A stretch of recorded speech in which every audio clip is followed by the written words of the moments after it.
یہ وہ انسان ہے جو عقل سے عاری ہے، یہ وہ انسان ہے جو غصے میں اتنا آگے نکل جاتا ہے۔ آج تک کوئی شیر بھی دیکھا ہے وہ اس طرح چیرے پھاڑے؟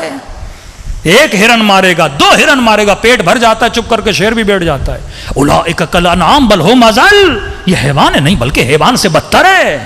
شیر ایک ہرن کھاتا اپنی ضرورت کو پورا کرنے کے لیے، ایک بٹن 1 سیکنڈ لگا تھا ایٹم بم کو پھینکنے میں، 65,000 پیپل مر گئے۔ دوسرا ایٹم بم پھینکا، 95,000 لوگ مر گئے۔ صدام نے 1992 میں 5 لاکھ شیعہ عراق میں قتل کیے، 5 لاکھ۔ ایران عراق کی جنگ میں 2,20,000 شیعہ قتل کیے۔ یہ وہ انسان ہے جب اپنے غضب پہ کنٹرول نہیں کرتا۔ آج فلموں میں دیکھیں گے شہوت انتہا پر، غضب، قتل، غارت، گولیاں انتہا پر، قوہ ادراک بھی انتہا پر ہے۔ اس قدر فکر کو آگے لے گئے ہیں، اس قدر امیجنیشن، قوہ ادراک اور تصور کو آگے لے گئے کہ فلم میں آپ دیکھتے ہیں زمین سے بھی جانور نکل رہے ہیں، آسمان سے بھی۔ یہ ساری فلمیں کیسے بنتی ہیں؟ قوہ ادراک سے۔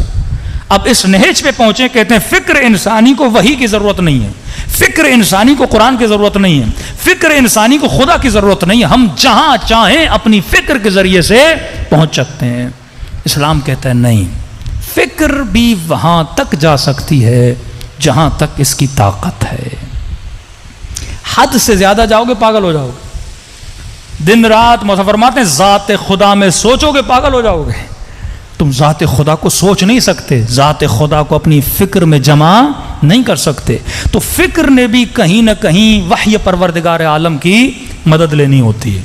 فکر بتنہائی درجات کو، بلندیوں کو نہیں چھو سکتی جب تک یہ فکر کنیکٹڈ نہ ہو وحی پروردگار عالم سے۔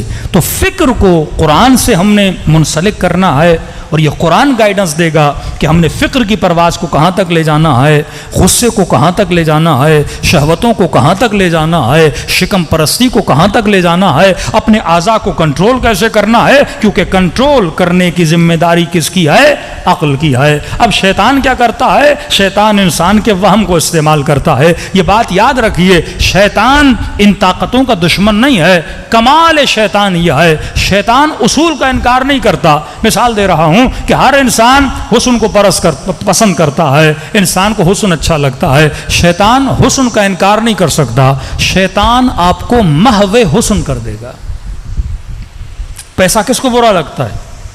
مال کس کو برا لگتا ہے؟ نہ ہی اہل بیت نے کہا کہ مال برا ہے، نہ ہی علی ابن ابی طالب نے کہا کہ پیسہ برا، نہ رسول خدا نے کہا پیسہ برا ہے، نہ شیطان کہتا ہے پیسہ برا ہے۔ شیطان آپ کو محو مال کر دیتا ہے، یعنی آپ کے ذہن کو اتنا مگن کر دیتا ہے اس مال میں کہ مال کے علاوہ آپ کو کچھ یاد رہتا ہی نہیں ہے۔ ایک مثال دوں تاکہ جوان بھی سمجھ جائیں۔ دیکھیے پھول خوبصورت ہے گلاب کا، ہر کسی کو اچھا لگتا ہے، لیکن چاہیے عقل مندی ہے بندہ 24 گھنٹہ اس پھول کو دیکھتا رہے، یہ حماقت ہے۔ کہتے ہیں وہ بے وقوف لوگ ہوتے ہیں جو دنیا کے حسن میں گم ہو جاتے ہیں۔ حسن کو دیکھ کر خالق حسن تک پہنچنا یہ عقل مند کا کام ہے۔ ریفرنس دو پروردگار عالم کی طرف، سورس بناؤ پروردگار عالم کی طرف۔ حسین چہرہ دیکھا، حسین منظر دیکھا، فوراً کہو سبحان اللہ، کتنا احسن الخالقین ہے جس نے اتنی حسین کائنات بنائی ہے۔ لیکن لوگ مچھلیوں میں گم ہو جاتے ہیں، پھولوں میں گم ہو جاتے ہیں، منظروں میں گم ہو جاتے ہیں، لوگوں کے چہروں میں گم ہو جاتے ہیں۔ بھائی دیکھتے دیکھتے دیکھتے کتنا دیکھو گے؟ بالآخر تو میک اپ اتر جائے گا، حسن ختم ہو جائے گا، بالآخر تو جوانی ڈھل جائے گی، بڑھاپا آ جائے گا۔ تو عقل مند کیا ہے؟ اس حسن سے اللہ کے حسن تک پہنچتا ہے، طاقت میں محو نہیں ہوتا۔ پرویز مشرف بولتے تھے نا کہ یہ وردی میری چمڑی ہے، کہ وردی کوئی چمڑی ہوتی ہے؟ نہانے جاؤ گے تو اتارو گے نا، بالآخر تو اتر جائے گی۔ لیکن اتنا قدرت میں بندہ محو ہو جائے کہ بولے بس یہ طاقت مجھ سے کبھی جانی نہیں ہے، یہ حکومت تو ہمیشہ میرے پاس رہے، یہ تخت تو ہمیشہ میرے بھائی کوئی چیز دائمی نہیں ہے۔ وَيَبْقَى وَجْهُ رَبِّكَ ذُو الْجَلَالِ وَالْإِكْرَامِ۔ آیت اللہ العظمیٰ بہجت، اللہ ان کے درجات کو بلند کرے۔ پیارا جملہ فرماتے تھے تعلم اتنا اہم نہیں ہے. آپ مجلسوں میں آتے ہیں نا تعلیم کے لیے، تعلم کے لیے چیزیں سیکھتے ہیں، نماز واجب ہے، روزہ واجب ہے، خوش اخلاقی، ہاں یہ ساری چیزیں. کہتے ہیں تعلیم تو بہت لوگوں کو ہے، عمل نہیں ہے لوگوں میں. عمل کے لیے تذکر بہت ضروری ہے. کہتے ہیں خود کو تذکر دیا کر، خود کو بار بار بار بار بار بار. خدا نہ خواستہ جھوٹ بولا ہے، خود کو بار بار بولا کر، اے بندے خدا تو نے اتنا بڑا گناہ کر دیا، تو نے اللہ کے دربار میں جھوٹ بولا، تو نے اتنا بول تاکہ تیرے وجود کو اس کی کیا ہو جائے، عادت ہو جائے. کبھی کبھی دل کچھ کہتا ہے، عقل کچھ کہتا ہے. امام خمینی فرماتے ہیں جب یہ دو چیزیں تیرے پاس آئے نا، دل ہے کوئی خواہش اظہار کرتا ہے کہ میں کروں، عقل حکم کہتا ہے نہ کرو. یہ امیر المومنین کا بھی قول ہے. فرماتے ہیں فوراً عقل کی سنا کرو، دل کی نہ سنا کرو. اور جب تم ریپیٹڈلی عقل کی سنو گے تو دل بھی تابع عقل بن جائے گا.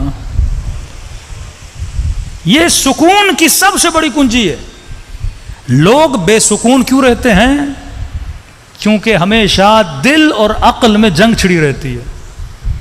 دل کچھ کہتا ہے، عقل کچھ کہتی ہے.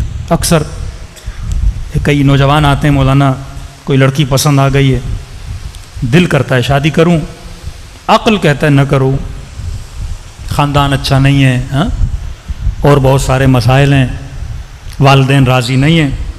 اب جب دل اور عقل کی جنگ ہوتی ہے نا تو بندہ بے سکون ہو جاتا ہے، نہ یہاں کا رہتا ہے نہ وہاں کا رہتا ہے. امیر المومنین فرماتے ہیں فوراً عقل کی مان، پھر آہستہ آہستہ یہ دل تیرے عقل کے کنٹرول میں آ جائے گا. اور دل جب عقل کے کنٹرول میں آیا تو بندے کی زندگی میں کیا آ جاتا ہے؟ سکون آ جاتا ہے. کیلکولیشن کر اپنے عقل کے، اگر سکون چاہتے ہو زندگی میں تو کس کی سنو؟ عقل کی سنو. اور عقل کون سا؟ جو تابع وحی پروردگار عالم ہو.